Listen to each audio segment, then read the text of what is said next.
하나님의 말씀을 함께 보도록 하겠습니다. 시편 42편 1절 2절 그리고 시편 145편 18절입니다. 시편 42편 1절 2절 먼저 받들겠습니다. 하나님이여, 사슴이 시냇물을 찾기에 갈급한 같이 내 영혼이 주를 찾기에 갈급하니이다.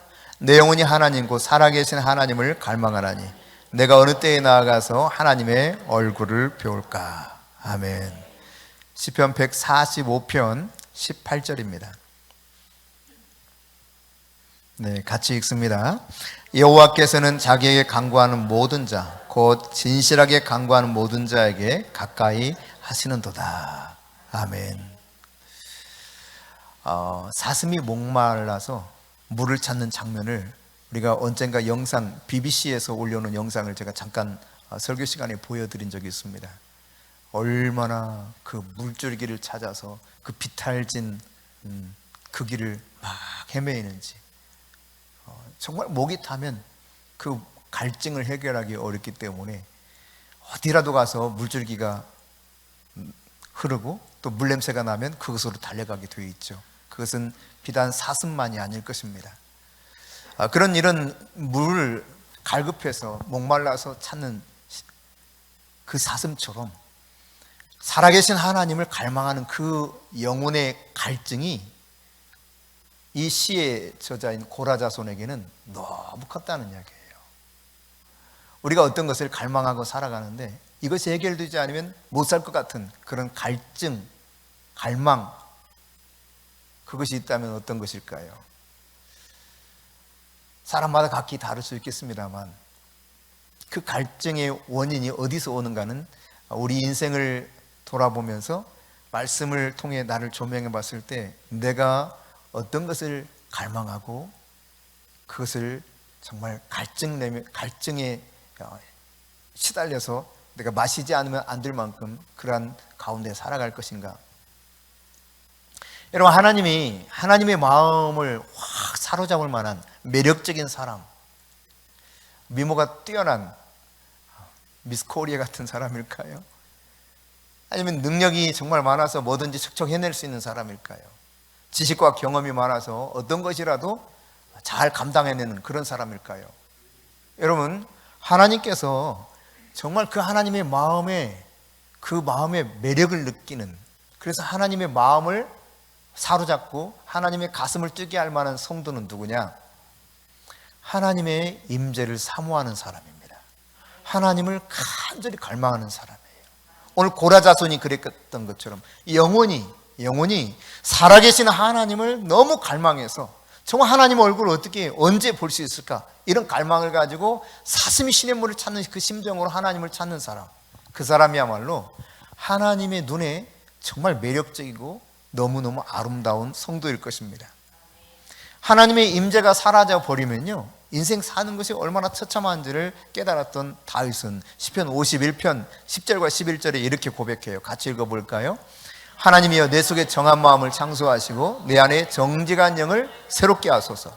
나를 주 앞에서 쫓아내지 마시며 주의 성령을 내게서 거두지 마소서.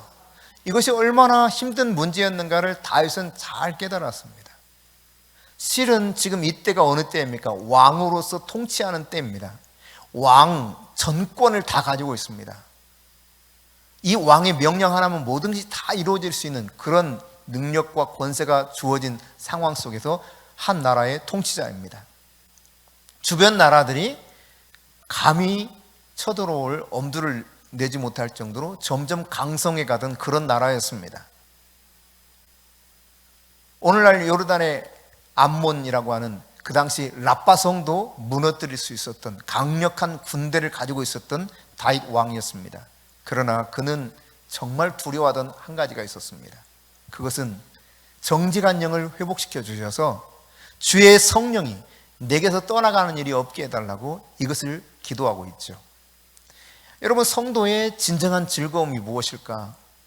다윗은 이렇게 고백해요. 12절에 보면 주의 구원의 즐거움을 내게 회복시켜 주시고 자원하는 심령을 주사 나를 붙드소서.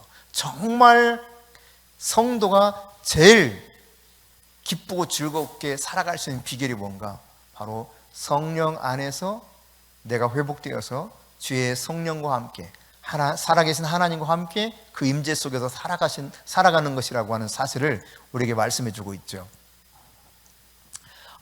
교회를 개척하고 얼마 지나지 않았습니다.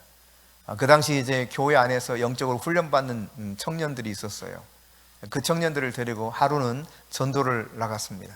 전도를 나가는데 딱 나갔는데 비가 오더라고요. 안에서는 몰랐는데 나와 보니까 비가 와요. 보슬보슬 이런 보슬비가 내리고 있었습니다. 그리고 이제 뭐 우리 그 당시 청년이죠. 우리 최성주 청년이 다다다닥 올라가가지고 목사님 제가 우산 가져올게요 하고 가서 우산을 가지고 왔어요. 잠시 이제 비를 피해서 있는 사이에 우산을 가져와서 우산을 펴주길래 아무 생각 없이 우산을 받고 이렇게 신호등을 건너려고 서 있었습니다. 그리고 이렇게 돌아보는데 같이 전도를 나온 이 세 친구들은 우산을 안 쓰고 있는 거예요. 비를 그대로 맞고 있어요. 그래서 왜 그러냐 그랬더니 우산이 하나밖에 없대 교회에. 그래서 제가 우산을 딱 접었죠. 그러면서 이렇게 말했습니다. 우리가 가면 비 안 와. 그래서 정말 신기한 일이 일어났어요. 비가 여전히 내리고 있습니다. 근데 우리가 가는 길에만 비가 안 와요. 여러분 이거 어떻게 생각해요? 우리가 가는 길에는 비가 안 와. 전도하러 들어가는 그 집에도 하여튼 우리가 지나가는 길은 비가 안 오는 거예요. 그것도 아주 멀리 이렇게 카테고리가 넓은 게 아니라 우리가 지나가는데 비가 안 맞을 만큼만 비가 안 오는 거예요. 아주 신기한 장면이죠. 개척 2년 차입니다. 이제 야외 예배를 한번 드리기로 했습니다. 주일 오후에 우리 오후 예배 안에서 드리지 말고 밖에 나가서 한번 예배를 드리자. 근데요, 일기예보를 보고 목사님 비가 많이 온대요. 어떻게 해요? 그래요. 우리 가는 거 맞아요? 간다고. 걱정하지 마시라고. 우리가 가면 비가 멈출 거라고. 오전에 비가 막 내렸어요. 일기예보처럼 계속 내리고 있었습니다. 목사님 비가 오는데 걱정하지 마시고 가자고. 먹고 여기서 밥을 먹고 가자고. 밥 먹고 가서 먹었는지 안에서 먹었는지 기억이 안 나네. 하여튼 뭐 점심을 먹고 이렇게 딱 현장에 도착가는데 이미 햇빛이 나기 시작했고 아무런 문제 없이 우리가 즐겁게 야외에서 그렇게 지냈던 적이 있습니다. 그 사진 지금도 이렇게 기억이 나요. 그때 몇몇이 이렇게 갔던 사람들 사진 찍었던 장면이 지금도 기억이 나는데, 여러분 하나님의 놀라운 임재, 그 속에서 우리는 권능을 느끼기도 합니다. 우리의 문제가 해결되기도 하죠. 그러나 여러분 때때로 하나님께서는 그런 것과 전혀 상관없이 우리가 원하는 것, 우리가 해결받기 원하는 그 문제, 내가 바라는 것이 전혀 해결되지 않아도 하나님은 우리와 함께하는 그 임재를 같이 누리기를 원하실 때가 있습니다. 지금으로부터 약 5년 전인데요, 최 목사님께서 기도하시면서 답답한 거죠. 왜냐하면 우리가 개척 6년 차에 건축을 하려다 굉장히 큰 어려움이 왔어요. 그래서 많은 어려움을 겪으면서 한 8년여 동안 이게 지지부진하는 가운데 정말 힘겹게 왔습니다. 그러니까 그게 시간이 계속되니까 많이 좀 힘들죠. 저도 무력해지기도 하고. 그러던 차에 이제 기도하는데 하나님이 그렇게 말씀하시더라는 거죠.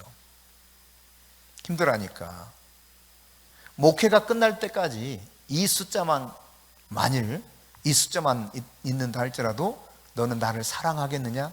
이렇게 하나님이 질문하시더래요.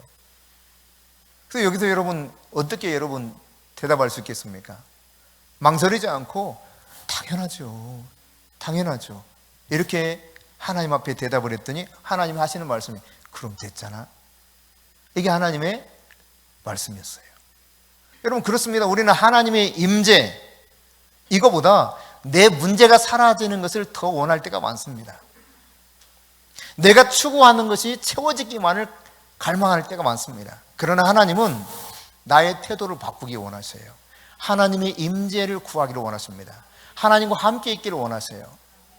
인티머시, 그 친밀한 가운데서 하나님과 함께 거니는 사귐, 이것이 우리를 창조하신 하나님의 목적이거든요. 우리를 왜 빚으시고 창조하셨는가? 세상 가운데 살아가면서 창조주인 그분과 함께 교제하며 살아가도록 우리를 지으셨다는 사실을 성경이 가르쳐주고 있거든요. 그러니까 하나님의 임재를 무엇보다도 우리가 구해야 되는 것입니다. 여러분이 그런 임재 속에서 살아가는 가운데 하나님이 정말 가슴이 막 뛰어서 벌렁벌렁해서 야, 너 이렇게 정말 매력이 넘쳐나냐, 매력 뿜뿜 이런 사람이 될 수 있기를 바랍니다. 근데 여러분, 하나님은 영이시죠. 영이라는 말은 물리적으로 어떤 제약을 받지 않으신다는 말씀입니다. 그러니까 공간의 제약을 받지 않으셔요. 영이시기 때문에 온 천지에 다 계시는 분이십니다. 예레미야서 23장 24절에 보면 천지에 충만하다고 하나님 말씀하고 있어요. 그분이 하나님이셔요. 그러니까 하나님은 소위 무소부재하십니다. 아니 계시는 곳이 없습니다.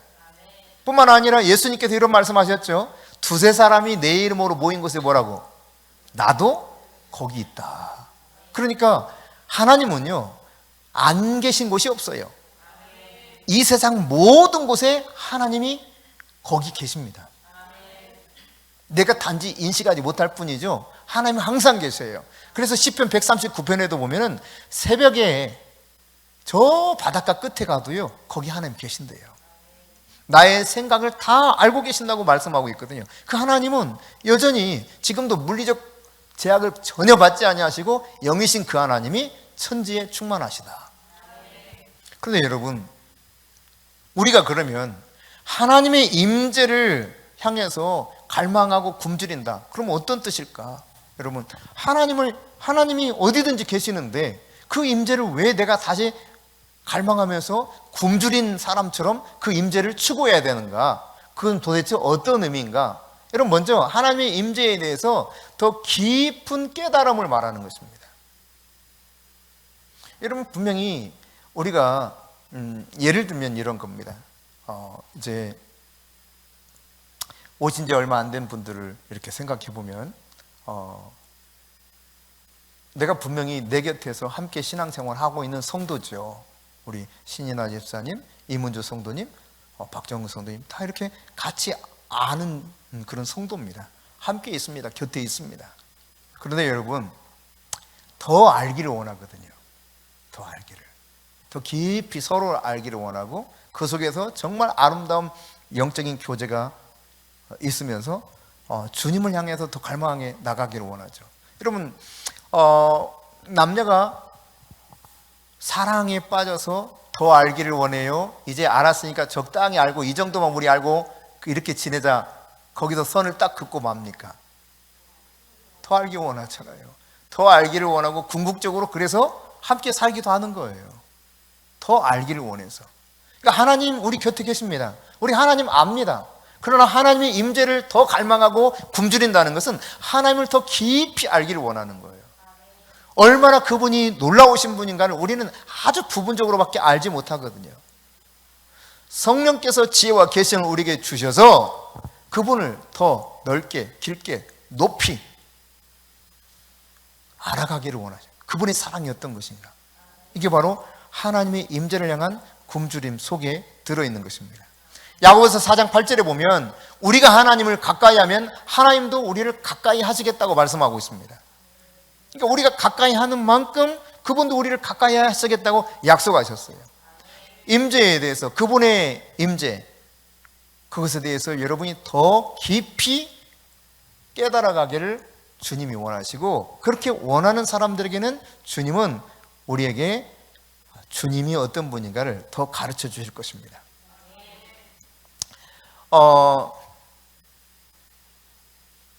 그런가 하면 여러분, 이 하나님의 임재를 향한 굶주림이라는 게 어떤 거냐?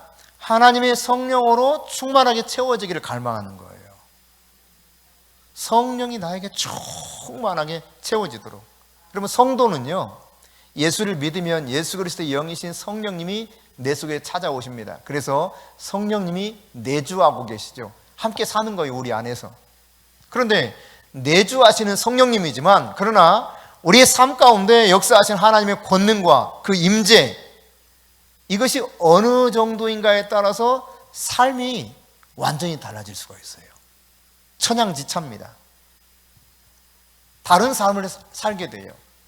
여러분, 똑같은 사람이었습니다. 그런데 사울이라고 하는 이 사람이 다메섹 도상에서 부활하신 예수 그리스도를 만나게 되죠. 그 다음 그 사울은 이전 사울이 아니었습니다. 새로운 삶을 살게 되죠. 능력 있는 삶을 살아가게 됩니다. 주님이 의도하신 삶을 살아가게 됩니다. 십자가의 그 고난을 두려워하지 않습니다. 도리어 그리스도의 남은 고난을 내 몸에 채우기를 갈망하면서도 그의 임재와 능력 가운데 살아가는 그의 선교 여정을 사도행전에서 잘 보여주고 있죠. 여러분, 베드로 역시 그렇지 않습니까? 큰 소리 치는 베드로였지만은 금세 오락가락 하죠. 막 업앤다운이 심해요. 큰 소리 쳤다가 갑자기 떨어져 나갔다가. 그러나 여러분, 성령이 마가의 다락방에 임한 이후에 베드로의 모습을 보십시오. 흔들림이 없습니다. 똑같습니다. 신실한 믿음으로 살아갑니다. 하나님의 권능에 사로잡혀서 사역하게 됩니다. 3,000명, 5,000명이 베드로의 설교를 통해서 들어옵니다. 중풍병자 에니야가 그를 통하여도 고침을 받습니다. 죽은 자도 살아납니다. 그것이 베드로의 인생 가운데 성령 충만함을 받은 이후에 나타났던 엄청난 변화였죠. 그러니까 성령으로 내가 충만하게 채워지기를 바라고 살아가는 것, 이게 바로 내주하시는 성령님과 함께 살고 있지만 내가 임재에 대해서 굶주림을 가지고 살아가는 거예요. 그 속에서 능력의 그 성령은 우리의 삶 가운데 놀랍게도 그분의 능력으로 역사해서 우리가 열매 맺는 삶을 살아가게 해요. 사랑과 희락과 화평과 오래 참음과 자비와 양성과 충성과 온유와 절제의 열매들을 맺어가도록 그 성령님이 우리 안에서 계속 일하는 것을 보게 되는 것이죠. 이 성령 충만함을 우리가 간절히 원하는 것, 그게 바로 임재를 갈망하는 것입니다.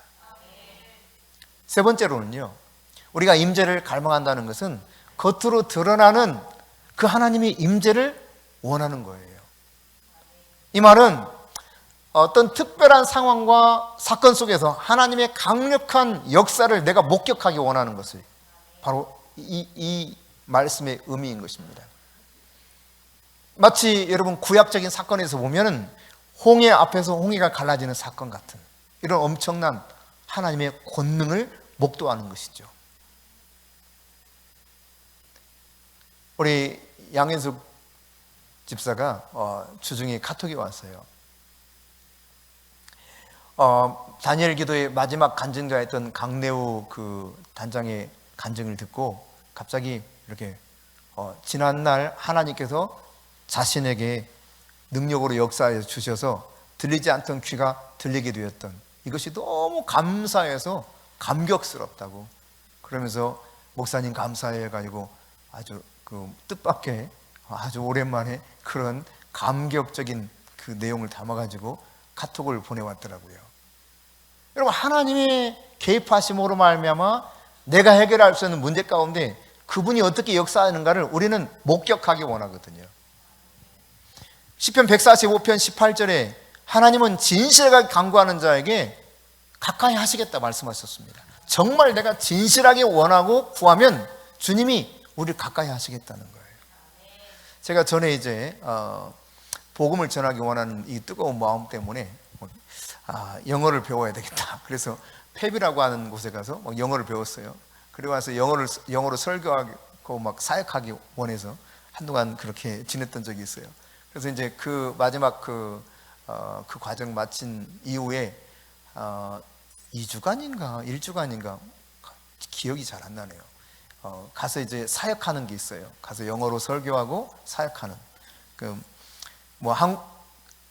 우리말로 이야기하면 편한데 이제 훈련을 그렇게 영어 훈련을 받고 영어로 이제 가서 복음을 전하고 사역하는데, 설교야 원고 써가지고 넘겨주고 통역자한테 영어 알아서 통역하라고 하면 되니까 따갈로어로 통역하라고 하면 되니까 문제가 없는데, 이제 그냥 단순하게 설교하러 간 것은 아니니까 살아계신 하나님의 역사를 보기 원해서, 하나님, 저는 정말 하나님의 살아계신 역사를 그곳에서도 보기 원합니다. 그렇게 이제 기도하고 왔기 때문에 성령님이 어떻게 저에게 말씀하시는가에 따라서 내가 그 말을 이야기하고 일하시는 하나님을 이렇게 경험하기를 원했기 때문에 밤에 이제 호텔에서 이거 잠이 잘 안 오더라고요. 그래서 이게 만일 성령님이 말씀하시면 내가 그 단어를 알아야 알아들을 수가 있는데 뭐라고, 아니 내가 그 단어를 알아야 이게 표현할 수가 있는데 성령님이 나에게 말씀하셔도 내가 영어 단어를 모르면 표현할 수가 없잖아요. 그래서 이 그 신체 부위 막 단어들을 이렇게 찾아봤어요. 찾아가지고 뭐 간은 뭔지, 대장은 뭔지, 소장은 뭔지, 위는 뭔지 막 찾아가지고 막 기록했습니다. 그리고 제가 설교 원고 한쪽에 이렇게 그 단어들을 이렇게 적어가지고 단에 올라갔어요.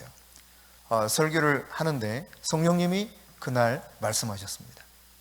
지금 여기 회집해 있는 사람들 가운데 10년이 넘도록 오랜 세월 동안 장이 안 좋아서 고생하는 사람이 있다.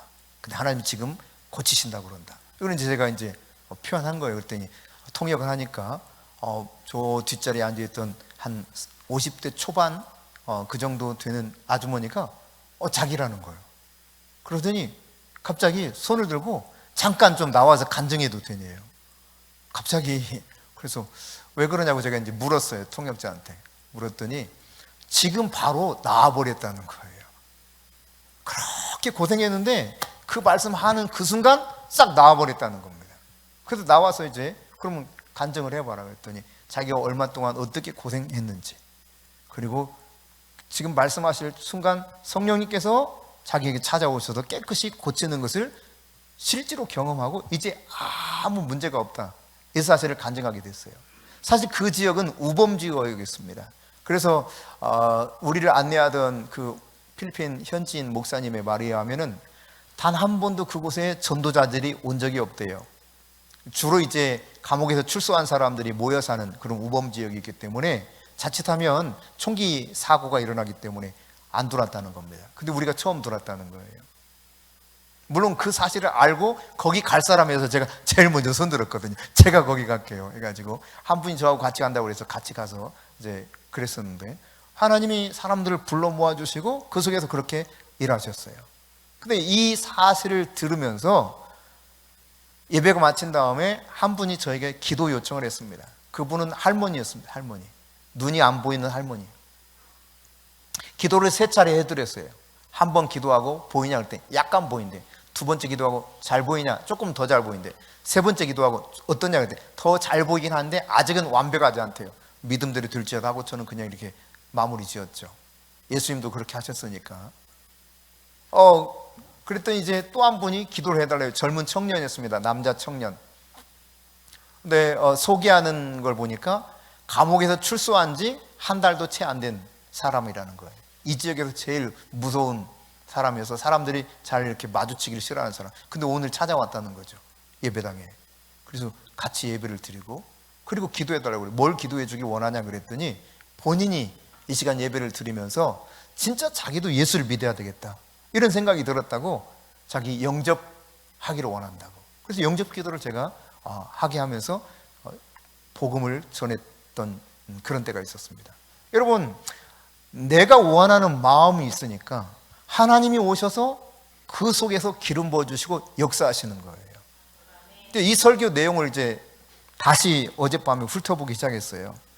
쭉 다시 보는데 이 부분을 살펴보는데 성령님이 저에게 다시 찾아오셨습니다. 그리고 막 성령이 기름 부어주시는 거예요. 치유의 기름을. 그래서 제가 급히 단톡에 올렸죠. 성령께서 지금 치유의 기름을 부어주시는데 특히 유와 장 문제가 있는 분들을 하나님 치료하신다고 그러니까 믿음으로 이것을 받아들여라. 여러분, 믿음은 놀랍게도 역사합니다. 믿음대로 하나님이 일하시는 것입니다. 하나님이 말씀하셨어요. 진실하게 간구하는 모든 자에게 내가 가까이 하겠다. 하나님이 가까이 오시면 역사가 일어납니다. 할렐루야. 하나님이 내 곁에 가까이 있는 만큼 놀라운 역사가 일어나는 거예요. 하나님의 임재를 갈망한다, 하나님의 임재를 굶주린다는 것은 바로 겉으로 이렇게 드러나는 확연한 하나님의 임재 가운데서 나타나는 역사를 내가 원하는 것이죠. 근데 여러분, 하나님의 임재를 간구할 때 몇 가지 좀 주의할 사항이 있습니다. 첫째는 성경에 기록된 하나님의 뜻과 일치하는지, 하나님 뜻이 과연 일치하는가를 살펴볼 때 그것이 하나님의 임재인지 아닌지를 알 수가 있어요. 아무리 능력과 권능이 일어난다 할지라도 하나님 뜻과 다른 것이라면 그것은 성령의 역사가 아니라 악령의 역사인 것입니다. 뿐만 아니라 하나님의 임재는요, 죄를 철저히 멀리합니다. 죄를 증오하다시피 하는 것이 하나님의 임재입니다. 여러분, 하나님의 임재가 있었던 초대 예루살렘 교회를 보십시오. 아나니아가 삽비아라가 와가지고 자신들이 팔았던 거 일부를 감춰두고 전부라고 했던 이야기 기억하시죠? 왜 너희가 성령을 속였냐 하는 순간 그들은 그만 그 자리에서 죽고 말았습니다. 부부가 한 날 다 장례를 치를 수밖에 없었던 일이 초대교회 역사 속에 일어난 것을 보면 이거 좀 너무한 거 아닌가 이런 생각할지 모릅니다. 그러나 성령의 임재는, 그 거룩하신 성령님은 죄를 아주 미워해요. 죄를 멀리 하십니다. 죄를 증오하십니다. 그러므로 여러분, 성령의 임재를 추구하려면 죄 가운데서 벗어나야 돼요. 적당히 죄와 타협하는 사는 것을 끊어버려야 됩니다. 여러분, 성령의 임재를 추구할 때 우리가 한 가지 더 살펴봐야 될 것이 뭐냐? 그거는 예수 그리스도, 그분을 더 존중하고 더 사랑하게 되는 거예요.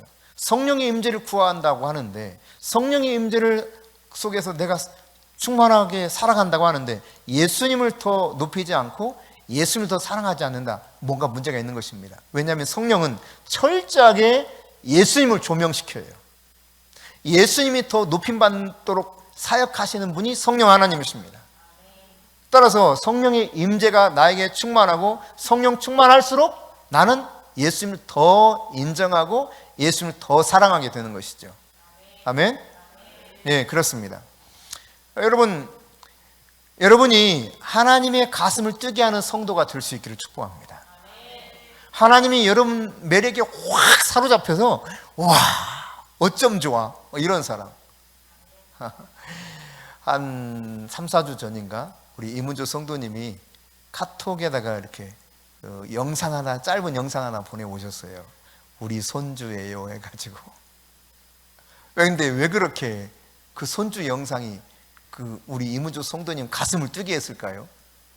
얘가 찬송을 막 부르는 거야. 근데 그 표정도 여러분 보셨는지 모르겠지만 표정이 홀리해. 흠뻑 하나님께 취해가지고 찬양을 해요. 이 사람이 보기에도 너무 예쁜 거야. 사랑스러운 거야. 여러분, 하나님이 너무너무 매력적인 사람 누구냐? 하나님의 임재 속에 그렇게 빠져 살아가는 사람인 것입니다. 하나님을 추구하는 사람인 거예요. 얼마나 사랑스럽겠어요. 엄마만 따라서 해도 그렇게 예뻐. 할머니만 따라서 해도 너무너무 예뻐.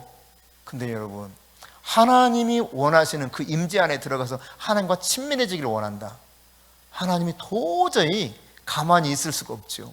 좋아서 막 춤을 추실 거예요. 스바냐 3장에 나타난 말씀처럼 내가 너로 인하여서 잠잠히 막 즐거워서 어쩔 줄 모르겠다. 내가 막 지금 춤추고 난리 났어. 야, 천사들아, 얘네들아, 주목해봐. 요봐. 줘봐. 이런 일들이 여러분의 삶에서 일어날 수 있기를 축복합니다.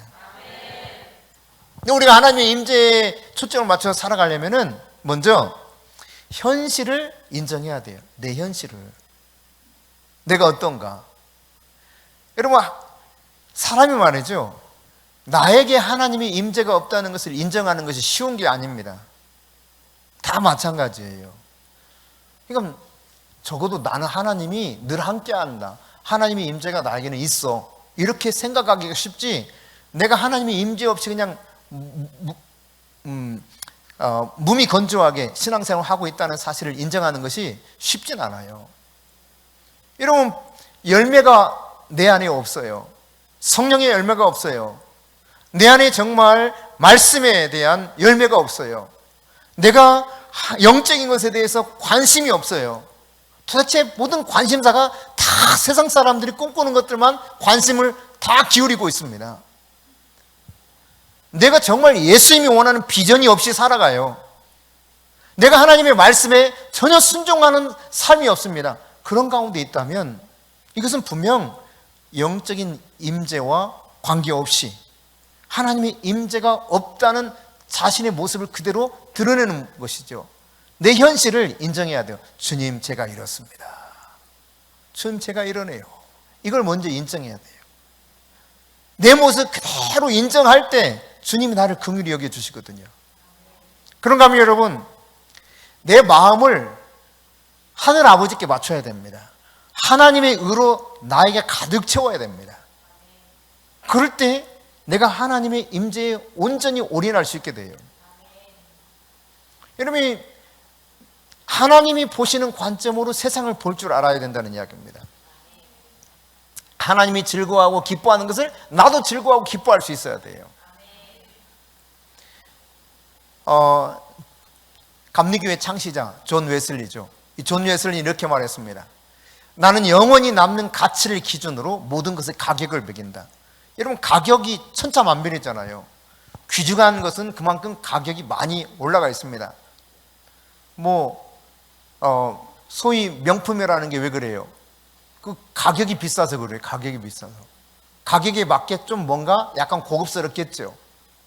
근데요, 존 웨슬리는 단순히 그런 어떤 것에 가치가 있다고 가격을 매기지 않았다는 이야기입니다. 영원히 남을 것이 최고로 가치 있는 것이요, 값비싼 것이라고 여겼다는 거예요.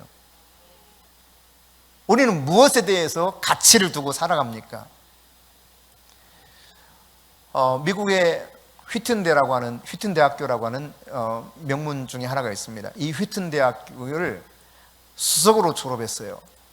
근데 이 수석으로 졸업해서 아주 전도 망망한, 아주 그냥 전도 유망한 인생 쫙 그 대로가 펼쳐지듯이 아주 정말 좋은 기회들이 많이 주어졌었는데 그 길을 포기하고 하나님의 부르심에 따라서 에콰도르에 원주민 선교를 나갔던, 아우카족 원주민 선교를 나갔던 짐 엘리엇이라는 사람이 있습니다. 결국은 그들에 의해서 창에 찔려 죽임을 당했는데, 사실 자기들을 보호하기 위해서 혹시 유사시에 사용하려고 권총을 가지고 갔었어요. 그러니까 총을 사용하면 얼마든지 사람들을 그렇게 물리치고 자기 목숨을 건질 수 있었음에도 불구하고 그걸 총 사용하는 걸 포기하고 창에 찔려 죽임당했던 그런 사람들, 6개월 정도 돼가지고 그렇게 죽고 말았거든요. 짐 엘리엇이 이런 이야기를 했습니다. 영원한 것을 얻기 위해 영원하지 않는 것을 버리는 자는 결코 바보가 아니다. 여러분, 우리는 인생을 사람들을 바라보면서 하나님이 원하시는 삶을 살아가는 걸 바라보면서 바보 취급할 때가 많습니다. 아우, 저렇게 왜 신앙생활해? 저 좀 바보 아니야? 이런 생각을 하면서 손가락질 할 때도 있습니다. 비방하고 조롱할 때도 있습니다. 짐 엘리엇이 그런 사람들의 시선과 조롱을 받기도 했습니다. 아니, 그 좋은 자리 여기서 영광 돌리면 되지. 너 그렇게 좋은 자질과 능력을 가지고 이렇게 길이 확 열렸는데 아니 왜 하필 거기 아우카족 들어간다는 거야. 말하자면 이런 거죠. 그러나 그는 그렇게 말했습니다. 영원하지 않은 것을 영원한 걸 위해서 포기하는 거 결코 바보가 아니다. 그렇습니다, 여러분. 하늘 아버지에게 여러분이 마음을 그대로 맞춰서 조율할 수 있기를 바랍니다. 하나님이 바라보시는 관점으로 바라보십시오. 하나님이 중요하게 여기는 것을 나도 중요하게 여기기 원합니다. 그 마음 가지고 살아갈 수 있기를 바랍니다. 마지막으로 여러분, 정말 하나님의 임재에 초점을 맞춰 살아가기 원한다면 눈에 보이는 믿음의 증거를 내 앞에 가까이 두고 살아야 돼요. 인간은 말이죠, 얼마나 신속하게 잊어버린지 모릅니다. 망각해버립니다. 그래서 인간의 마음이요, 언제나 무질서해요. 굉장히 이기적입니다. 또 가만히 놔두면요, 자연스럽게 세속적으로 흘러가 버려요. 그래서 우리가 자꾸 보면서 각인시켜야 돼요. 기억해야 돼요. 그래서 여러분 주변, 여러분 가정에든 여러분이 볼 수 있는데 책 표지가 됐든 어디가 됐든 눈에 보이게 하나님 아버지께서 나에게 주신 비전이 뭔지를 여러분이 기록하고 내 인생의 목적이 무엇인지를 기록해두고 자꾸 확인하세요. 말씀을 기록해두고 확인하면서 그 말씀에 초점을 맞추세요. 눈에 보이는 딱 그 증거를 바라보면서 계속 기억하면서 하나님의 임재에 초점을 맞출 수 있기를 바랍니다. 하나님이 말씀하셨습니다. 진실하게 나를 가까이 한 모든 자에게 내가 가까이 하겠다. 하나님 앞에 가장 매력적인 성도가 되어서 하나님의 눈이 여러분 바라보면 막 너무 즐거워서 어쩔 줄 모르는 그런 사람 될 수 있기를 바랍니다. 네, 소녀 바라보듯이 하나님이 나를 그렇게 바라보시길 원하는 우리 이문주 성도님, 그리고 우리 모두가 될 수 있기를 바랍니다.